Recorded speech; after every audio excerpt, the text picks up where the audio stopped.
Music is such an influential part of the Bond series because it creates suspense, intensifies action, and shows emotion. Today I'm going to rank my top 8 favorite Bond musical pieces, not just limited to theme songs. There are some mild spoilers. Number 8. Nobody Does It Better from The Spy Who Loved Me. Marvin Hamlish composed the song, Carol Bayer Sager wrote the lyrics, and Carly Simon performed it. This song was written from Anya Ermasova's perspective. For me, this song is singing about how James Bond is the best. Probably from Anya's perspective, she is singing about how he is the best lover. But I'd like to take that one step further and say he's the best cinematic hero in history.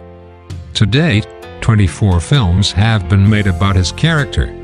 The franchise even used the song's title, Nobody Does It Better, as a catchphrase while advertising for Octopussy and later, Casino Royale. Number 7. All-Time High from Octopussy. John Barry composed the music, Tim Rice wrote the lyrics, and Rita Coolidge performed it. This movie marked the return of John Barry after he was absent in the making of For Your Eyes Only. My favorite part about this song is the beautiful voice of the talented Rita Coolidge. The song is about Octopussy unexpectedly falling in love with James Bond. The song walks you through her experience of falling in love, and she describes it so well, especially the feeling of an all-time high. This song fits the Roger Moore Bond films. It is a slower tempo and sounds whimsical when compared to other theme songs. Of course, I love Roger Moore. Number 6. A View to a Kill. John Barry teamed up with Miranda Ann to write this song. This song really captures the cheesiness that is Roger Moore, while also embodying the sound of the 80s. It fits perfectly as this movie was released in 1985. I have to say, however, the lyrics don't really make sense. But it kind of fits how this is Roger Moore's last movie and he is still trying to go out with a bang by dancing into the fire. Chronologically, A View to a Kill was written before OHMSS, but the movie was made 16 years after OHMSS was released in theaters. When I hear the lyrics, Fatal Sounds of Broken Dreams, I reflect on the relationship Bond had with his wife, and somehow the memory of her lingers throughout his relationships with other women and other missions.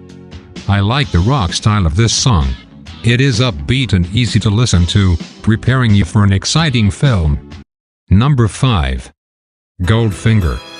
John Barry composed the music, Leslie Bricusse and Anthony Newley wrote the lyrics, and Shirley Bassey performed it. Shirley Bassey's amazing voice gets stuck in your head for hours. This is easily the catchiest Bond song.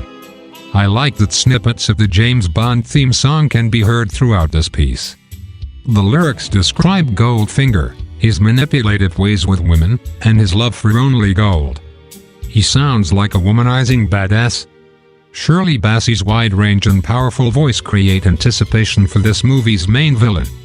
And the way she holds that last note is incredible. Number 4. You Know My Name from Casino Royale. This song was composed by David Arnold and Arnold co-wrote the song with Chris Cornell, who also performed the song.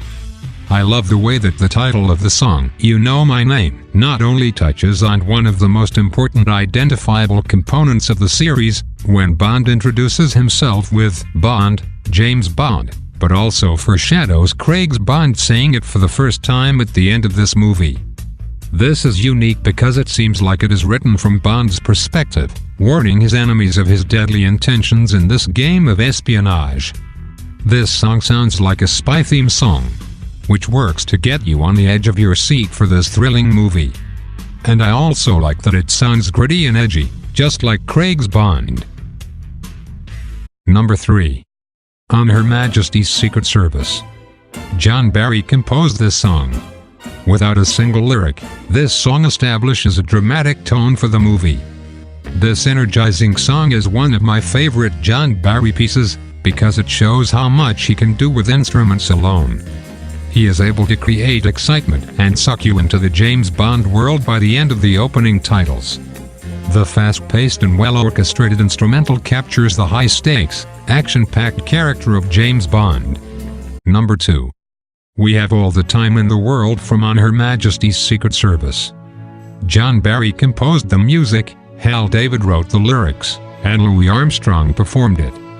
This song makes it to the top of my list because of how much it means to the film. It's played multiple times throughout the movie, such as when Tracy and Bond are falling in love. Then, when she dies, the instrumental version plays softly in the background, as Bond says, "We have all the time in the world." This song was written specifically about their relationship and in an ironic way, that even though she died, their love would live on. Number 1. James Bond theme.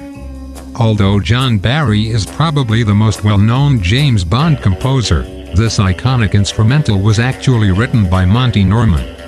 Millions of people worldwide identify this theme with James Bond. I'm sure even people that are not huge Bond fans can recognize that this tune relates to the character of Bond. I love the different arrangements that have been made, each one fitting its own movie, with little changes in tempo and little transpositions of chords. This music is timeless and the different arrangements have made it fit each Bond actor perfectly. I think the composers of the Bond movies have excelled in making memorable music that exceeds any other movie franchise, including Star Wars. So there you have it. Those are my 8 favorite Bond songs. I want to know what you think. What are your favorite Bond pieces? Was my pick for number 1 too obvious?